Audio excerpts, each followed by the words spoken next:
આજની વાર્તા વિજ્ઞાન, ટેકનોલોજી અને હિંમતથી કોઈ પણ સમસ્યાનો ઉકેલ આવે છે. મિત્રો, આપણે તો જાણીએ છીએ કે વિજ્ઞાન ને ટેકનોલોજી એક એવા પ્રકારની વાત છે કે સમસ્યાના ઉકેલ માટે એ ખરેખર એ જરૂરી તો છે જ, પણ એની સાથે હિંમતની પણ જરૂરિયાત છે. એક વિનય નામનો યુવાન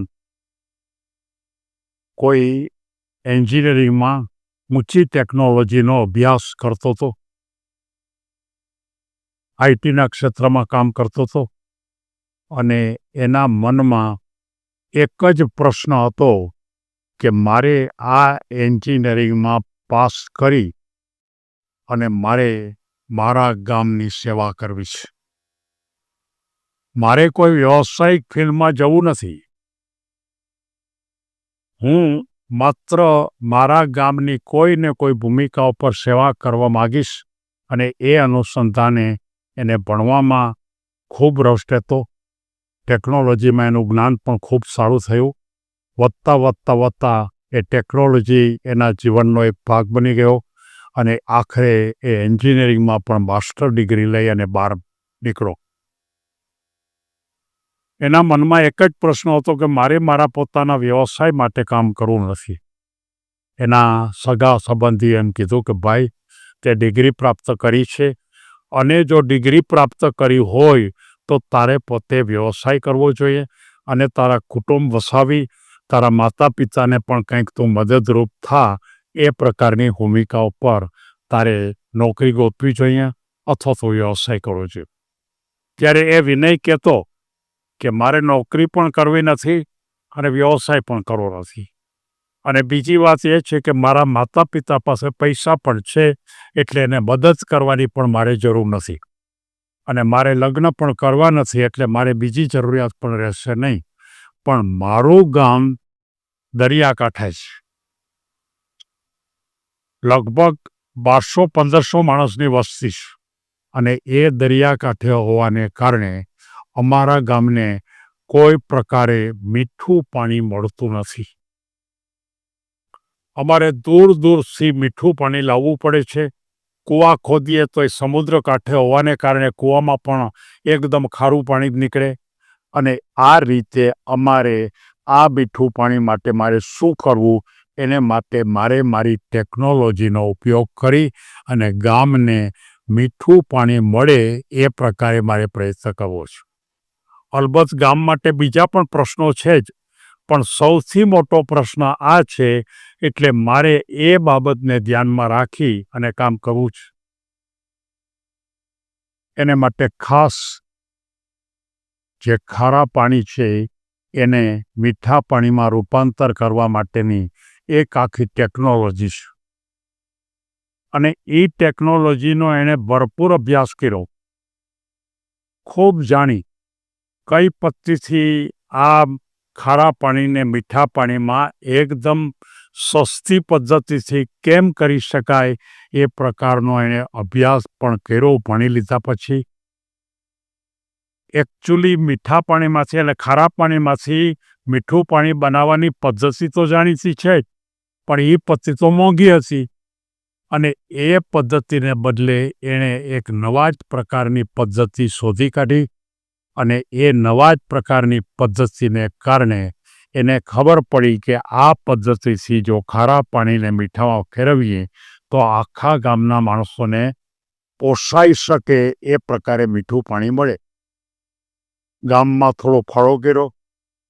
કેટલાક યુવાનો હતા ગામમાં, આ જ પ્રકારના એને સાથે લીધા, અને બધાએ નક્કી કર્યું કે આપણે આ પ્રકારે આખો એક પ્રોજેક્ટ નાખીએ. અને એ પ્રોજેક્ટ એને નાખ્યો.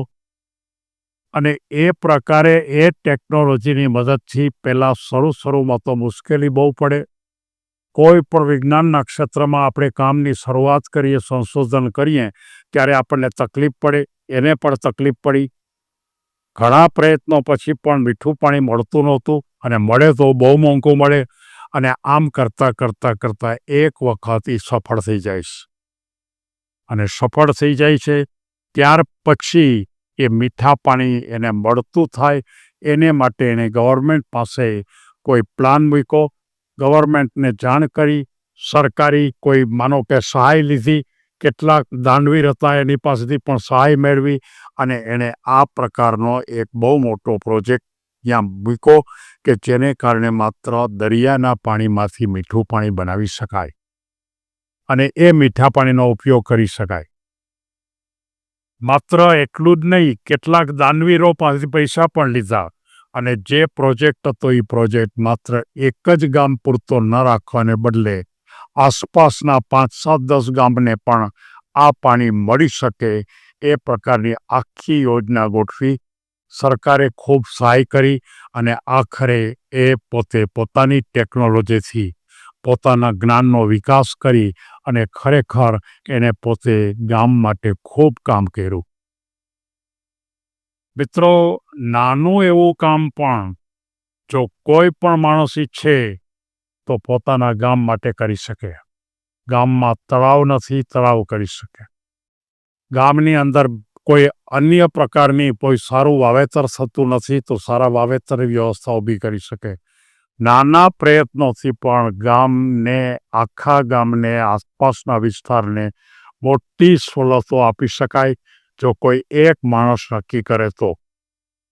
ટેકનોલોજીનો ઉપયોગ તો કરવો જ પડે, પણ એને એક જ મુદ્દા ઉપર જવું પડે કે પોતાના ગામ માટે પ્રયત્ન કરવો છે, પોતાના વિસ્તાર માટે પ્રયત્ન કરવો છે, પોતાના એરિયા માટે પ્રયત્ન કરવો છે. અને એ પ્રકારની ભૂમિકા ઉપર આજે જે ટેકનોલોજી જે વિકસી છે એ ટેકનોલોજીનું નામ છે ડેસલિનેશન ટેકનોલોજી. ડેસલિનેશન ટેકનોલોજીથી ખારા પાણીને મીઠા પાણીમાં રૂપાંતર કરવા માટેની એક સરળ પદ્ધતિ છે. આમાં પણ હજી વધારે સરળ બનાવવા માટેના કેટલાક રસ્તા છે. નાણાકીય મદદ તો તમને આજુબાજુમાંથી કોઈ પણ જગ્યાએ મળે છે. આ સંજયને આ પ્રકારે વિનયને આ ગવર્મેન્ટની મદદ પણ મળી અને પ્રયત્ન કરતાં પોતાના વ્યક્તિગત જીવન પણ બદલાઈ ગયું. કાયમ માટે આ જીવન ગામની સેવા કરવા માટે નક્કી કર્યું. એકતા અને સહકારથી મોટા કામ કરી શકાય છે એ એને સાબિત કરી દીધું. આખા ગામને એક કર્યું. મીઠું પાણી મળવું એ વિકાસનું બહુ મોટું લક્ષ્ય છે એ વાત એને સાબિત કરી દીધી. ઘરને છોડી પોતાના ગામને શ્રેષ્ઠ બનાવવાનું કાર્ય, એની જવાબદારી જ્યારે એણે લીધી ત્યારે કેટલાય માણસો એને ગાંડો કીધેલો, પણ આવા ગાંડા માણસો જ આખા વિસ્તારને, આખા સમાજને કોઈને કોઈ રીતે ફાયદો કરાવી શકે.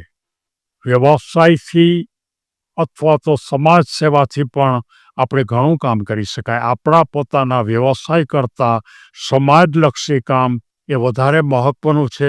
સમય બરબાદ ન થાય અને આપણો ઉદ્દેશ સરે એટલા માટે ટેકનોલોજીનો મહત્તમ ઉપયોગ કરવો જોઈએ. વિજ્ઞાન અને હિંમતથી જો તમે કોઈ પણ કામ લો તો ચોક્કસપણે તમે આ વિનયની જેમ કરી શકો.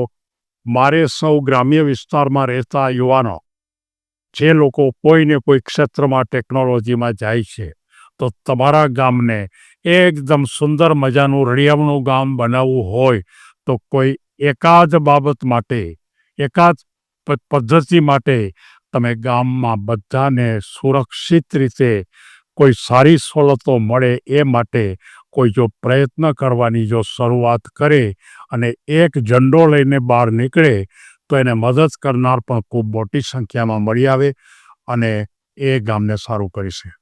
આ વ્યક્તિ માત્ર એક વિનય જ નથી. આ દુનિયામાં આવા કેટલાય વિનયો પીડાય છે કે જે પોતાના ગામને કેટલું કરે. કોક એવું કરી શકે કે આસપાસમાં બહુ મોટા પર્વતો હોય તો પર્વતોને ખોદીને પણ રસ્તો બનાવી શકે સાથે લઈને. કેટલાક એવા હોય કે જેની અંદર સાચી જમીન ન હોય, ટેકરાવાળી જમીન હોય તેને ખોદીને જમીન સારી બનાવી શકે. કેટલાક એવા હોય કે સારું કોઈ શિક્ષણનું કાર્ય ન થતું હોય ત્યાં તો સારી નિશાળ બનાવી અને ઉત્તમ કામ કરે. કેટલાક એવા છે કે જે ખરેખર પોતાના ગામના યુવાનોને વિજ્ઞાન અને ટેકનોલોજી તરફ લઈ જવા માટેના પ્રયાસ કરે. આ બધી જ બાબતો છે એ કેવા પ્રકારની છે કે જે સમાજલક્ષી બાબત છે. આજે મોટે ભાગે સમાજલક્ષી કામ થતા નથી.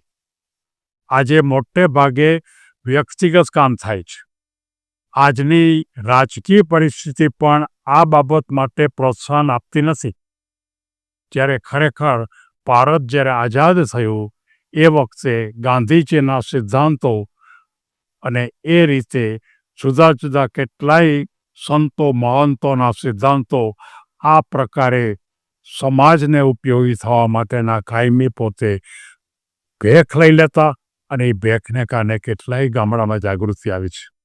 આપણે આવા વિનય જેવા યુવાનોને ધન્યવાદ આપીએ અને આવા બહુ મોટી સંખ્યામાં વિનય જેવા નીકળે એવી લાગણી સાથે સૌને ધન્યવાદ.